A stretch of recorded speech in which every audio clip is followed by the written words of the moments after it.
Hello people, I'm the Real Comic Book Gamer. Today I'm going to be talking about Revenge, which is one of my favorite storylines from DC Rebirth. It is a big 6-issue storyline done by Dan Jurgens in Action Comics, and this was the story that got me back into Action Comics, because when DC Rebirth happened, I was so happy about it, and I loved Dan Jurgens on the Superman, on the Clark and Lois book that was happening during, at the tail end of the New 52 that I already made a video on, and I loved that, so I was so excited for Action Comics. But then he did a story that I didn't really care about involving Doomsday and a second Clark and Lex Luthor, and I was just not into it. So I dropped Action Comics after about 8 issues. I was just like, okay, I'm done with this. But then the Revenge storyline happened. I was like, okay, I'm back on board because I wanted to see what this whole Revenge storyline was, and it turned out to be really good. So that's what I'm going to be talking about today. So let's get into it. There's some ramifications from the previous storyline in this book, which is the previous storyline with Superman Reborn, which is a storyline that was kind of pointless. It wasn't a bad storyline, but I thought there was no reason for it. It combined New 52 Superman with pre-New 52 Superman and New 52 Lois with pre-New 52 Lois, but there was no point in doing that because New 52 Superman and New 52 Lois were already dead. So I thought there was no point in doing that, but they kind of wanted to combine them so they both sort of had the memories of the others. It was stupid. There's no point. But the thing that did do was it allowed to where Superman and Lois are able to go back to the Daily Planet, so they're working at the Daily Planet again, since the other Clark and Lois are no longer a thing. So they're going and they're working at the Daily Planet now, so they're moving from where they were in Hamilton County into Metropolis, which is a big thing for them because they have a kid, and they have a kid that loves where they live now. John likes his current school and all his friends, and he doesn't want to move into the big city, and so they're trying to adjust. They're doing parenting things, because when a kid moves, obviously they don't want to have to make new friends and go to a new school and do all that stuff. So it's interesting seeing Clark and Lois be in this parenting position of how to introduce their son to living in a new environment. But they have to do this because otherwise it takes them an hour to get to Metropolis to get to work. So they're trying to go back to moving to Metropolis. And also through all this, we see that the Eradicator and Cyborg Superman are recruiting a team of people to kill Superman, basically. Cyborg Superman is the brains behind the whole operation, with Eradicator as his right-hand man. So this group of villain consists of Cyborg Superman, Eradicator, Mongol, Metallo, and Blank. Blank I did a video on before. If you don't know who he is, I talked about him in Road to Rebirth, which was where he first appeared. So you can watch that video if you want to know more about Blank. But anyways, so that's the group of villains. By the way, I hate Metallo's design in this book. It's awful. I really wish they wouldn't have redesigned him. It just looks terrible. Please go back to a previous design of Metallo if you ever bring him back in future uses. He looks awful in this book. Cyborg Superman has the master plan of how to take down Superman, get everyone what they want for their revenge on Superman. So they all have their different reasons for wanting revenge. So the first plan is to go to Superman's Himalayan outpost. It's not the Fortress of Solitude, but it's a backup place where he stores all the weapons and things that he's taken from different villains over the years, and so that way no one can get to him because no one's gonna look in the Himalayas. So he also has 2 people there that are interdimensional travelers. They're from another dimension, but they can't survive anywhere. There's no place that Superman has found that really is good for them atmosphere wise, so he uses Kryptonian technology to change the atmosphere around that base, so that way they're safe there and they can stay, and they can also guard the weapons for him. So he has 2 people there guarding the weapons. They get absolutely destroyed, they get just murdered on the spot by this team of Superman's rogues gallery that shows up, and they get what they want. What they want is the Oblivion Stone, the other half of it, so that way Cyborg Superman, well, Hank Henshaw can turn into Cyborg Superman, because he wasn't Cyborg Superman yet, so he turns into Cyborg Superman, and they get what they want there from getting the other half of the Oblivion Stone. And then they go back to their base, which is Batman's moon base, which we saw earlier in the Superman Rebirth series. So they basically just took over Batman's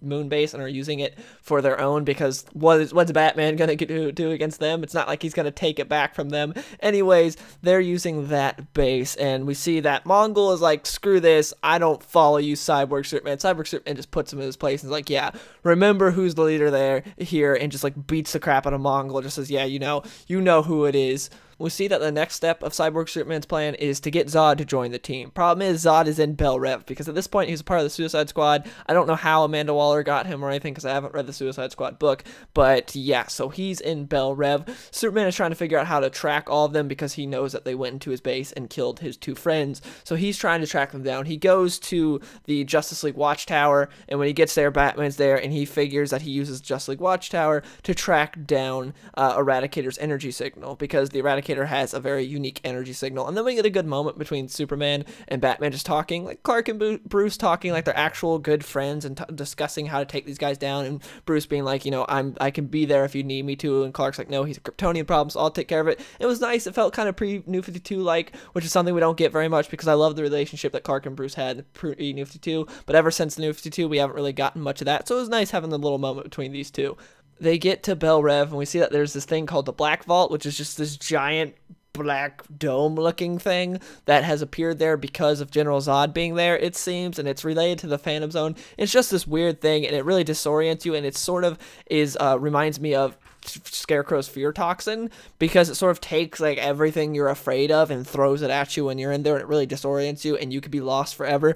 But luckily the Eradicator's there, so he's able to pull Cyborg Superman through, because that's the whole point of the Eradicator. Since he's not an actual person, he's able to go through fine. But since Hank Henshaw has, as Cyborg Superman, actually has human memories, the thing drives him nuts, but Eradicator's able to get him through, to where when Superman goes through the Black Vault, he gets driven kind of crazy through it. When he's in there, he sees all these crazy memories of his parents and things, and they're coming back to haunt him, because it's like, you could save everyone but not us. And then he has like this dream of of Lois and John dying, his wife and his son, and so he's just being haunted by all this stuff while he's in the Black Vault. Meanwhile, it seems that Zod has already escaped. Way before they even showed up, he escaped. So Cyborg Superman and Eradicator meet up with him. They tell him their plan. Zod's not a fan of it at first, but then they're able to convince him to join him.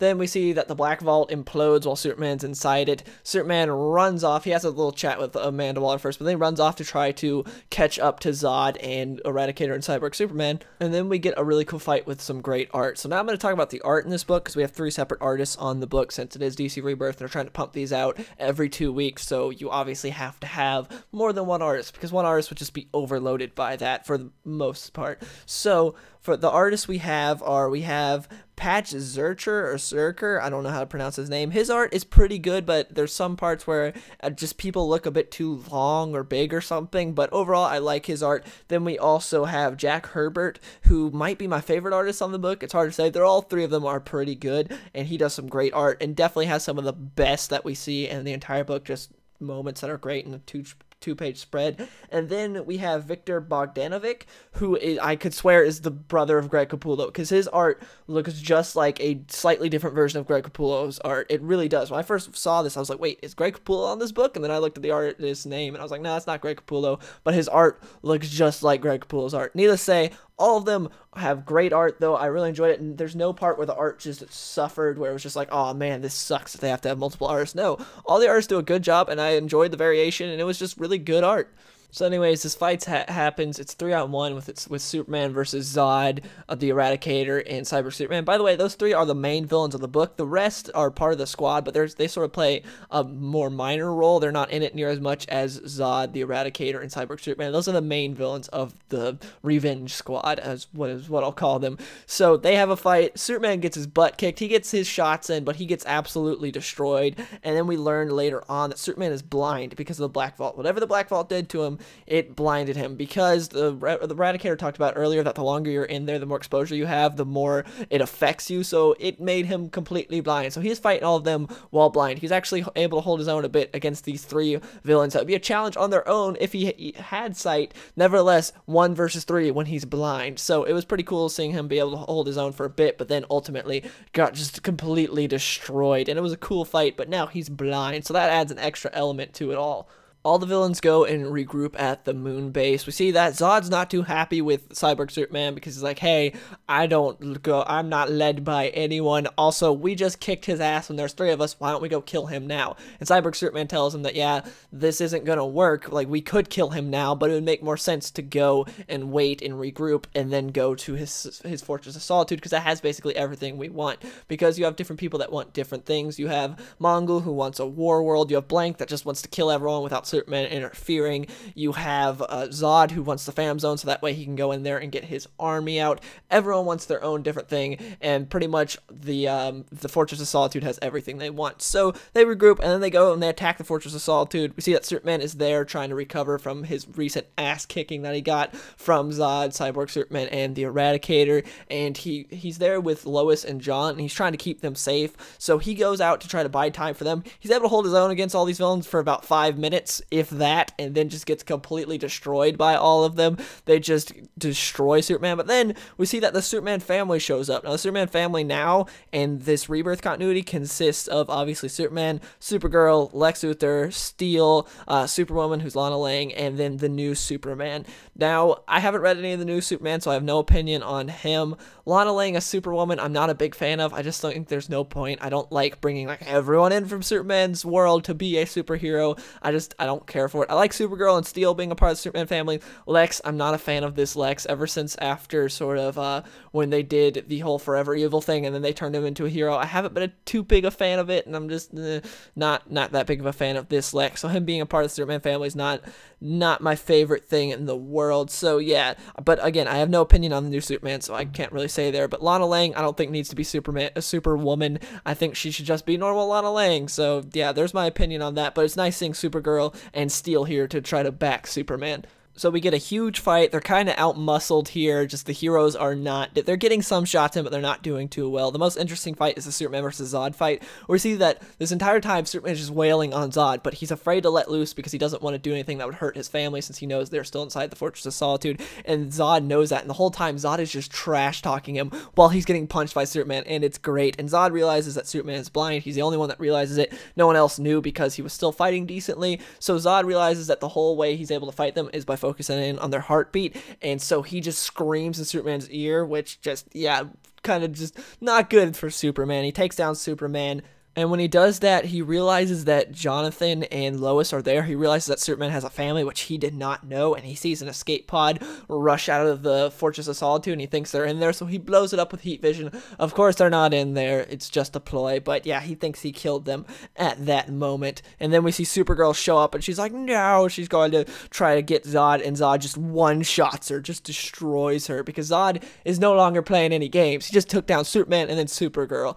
So now we see that Zod sort of takes over as the leader of the squad. It's not really Cyborg Superman anymore. The rest of the Superman team, besides Supergirl, who's unconscious at this point, rush after Zod. Zod takes a Phantom Zone projector and puts them into the Phantom Zone. And then he tells Cyborg Superman and Eradicator, he's like, hey, it's not as simple as just opening the Phantom Zone and my army will come out. You have to go in there and find them. So he sends Eradicator and Cyborg Superman in there. And we see that Eradicator is loyal to Zod because Zod is an actual Kryptonian, a Kryptonian general. So he's loyal to him because he's all about Krypton. That's what the Eradicator is. His whole purpose is to restore Krypton, sort of like General Zod.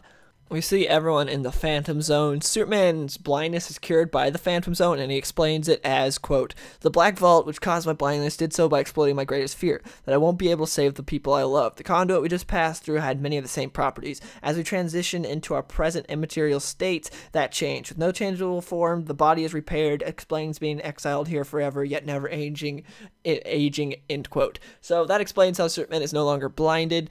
We see Zod outside the Phantom Zone having Blank maintain communication with the Eradicator inside the zone because that's one of Blank's powers. He's a telepath, so he can talk to people through their minds, and it's a big strain on him because it's across a dimensional rift. Since it's into the Phantom Zone, it's in a whole nother place, so it's hard for him, and it's just stressing him, and Zod is like, just do it. He even calls him Worm. He's like, Status Worm, when he's a status report Worm, and it's great, and it's causing Blank to go nuts. And the other people that are outside the zone with him are Metallo and Mongol, and Metallo is like, I don't like what you're doing here. Cyborg Superman promised me a new body, and Zod just knocks him to the side like he's nothing, and then Mongol's like, hey, you don't do that, and Zod goes up to Mongol and punches him one punch into space and is like, there you go, now you're one step closer to your new war world, and it's great. And then we see him grab Supergirl because Zod's just going nuts, and he's like, he's going like nuts with power. He's happy where he's at right now. He's about to kill Supergirl, and then Jonathan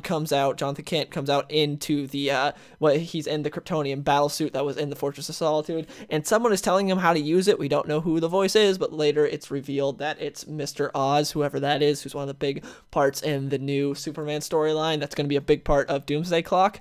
Inside the Phantom Zone, Eradicator finds what Zod was really looking for, which wasn't his army, but his family. So he has a wife and a son, which I don't know if this is supposed to be the same son from Last Son of Krypton that Superman and Lois raised for a bit or not. I don't know how the continuity works, because there's a lot of stuff that's pre-New 52, like Cyborg Superman. There's a lot of pre-New 52 connections there, but then with other stuff, there's no pre-New 52 connections, so I'm confused. I don't know if it's that same son or not, or if it's a different kid altogether. But they get out of the zone. Everyone gets out of the zone except for Cyborg Superman. He's still trapped in there, and in the end we see that Zod is injured because he got attacked by the Kryptonian battlesuit, Supergirl, and Krypto. So they all are able to injure him, and when Zod's family comes out, Zod's like, okay, time to finish this. And then Zod's wife, Ursa, is like, nah, you're too injured. We'll come back another day. So that's how it ends, with Zod and his family escaping with the Eradicator, and they have plans to sort of turn to dominate Earth like they always do and make Krypton live again. So that's where the story ends. It's a really interesting story. It's a great action-packed story.